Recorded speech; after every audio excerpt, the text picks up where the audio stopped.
जय श्री कृष्ण। श्रीमद् भगवत गीता अध्याय 4 श्लोक 31। यज्ञशिष्टामृता भुजो यान्ति ब्रह्म सनातनम नायम लोकोस्त्य यज्ञस्य कुतोन्य कुरु सत्तमा। हे कुरुश्रेष्ठ, जब यज्ञ के बिना मनुष्य इस लोक में या इस जीवन में ही सुखपूर्वक नहीं रह सकता तो फिर अगले जन्म में कैसे रह सकेगा। अर्थात मनुष्य इस लोक में चाहे जिस रूप में रहे वह अपने स्वरूप से अनभिज्ञ रहता है।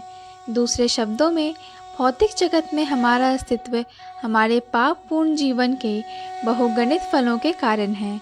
अज्ञान ही पापपूर्ण जीवन का कारण है और पापपूर्ण जीवन ही इस भौतिक जगत में अस्तित्व का कारण है। मनुष्य जीवन ही वह द्वार है जिससे होकर इस बंधन से बाहर निकला जा सकता है।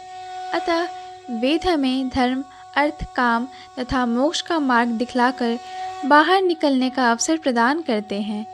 धर्म या ऊपर संस्तुत अनेक प्रकार के यज्ञ हमारी आर्थिक समस्याओं को स्वतः हल कर देते हैं। जनसंख्या में वृद्धि होने पर भी यज्ञ संपन्न करने से हमें प्रचुर भोजन, प्रचुर दूध इत्यादि मिलता रहता है। जब शरीर की आवश्यकता पूर्ण होती रहती है तो इंद्रियों को तुष्ट करने की बारी आती है। अतः वेदों में नियमित इंद्रिय तृप्ति के लिए पवित्र विवाह का विधान है।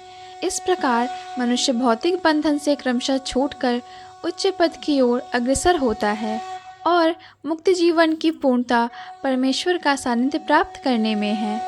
यह पूर्णता यज्ञ संपन्न करके प्राप्त की जाती है, जैसा कि पहले बताया जा चुका है।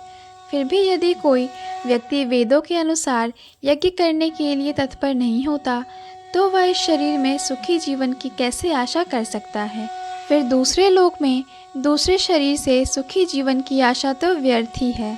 विभिन्न स्वर्गों में भिन्न भिन्न प्रकार की जीवन सुविधाएं हैं और जो लोग यज्ञ करने में लगे हैं उनके लिए तो सर्वत्र परम सुख मिलता है, किंतु सर्वश्रेष्ठ सुख वह है जिसे मनुष्य कृष्ण भावनामृत के अभ्यास द्वारा वैकुंठ जाकर प्राप्त करता है। अतः कृष्ण भावना भावित जीवन ही इस भौतिक जगत की समस्त समस्याओं का एकमात्र हल है।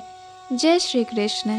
पूर्ण भगवत गीता के श्लोकों को सुनने और समझने के लिए कृपया हमारे चैनल को सब्सक्राइब करें। वीडियो पसंद आया हो तो लाइक और शेयर करें।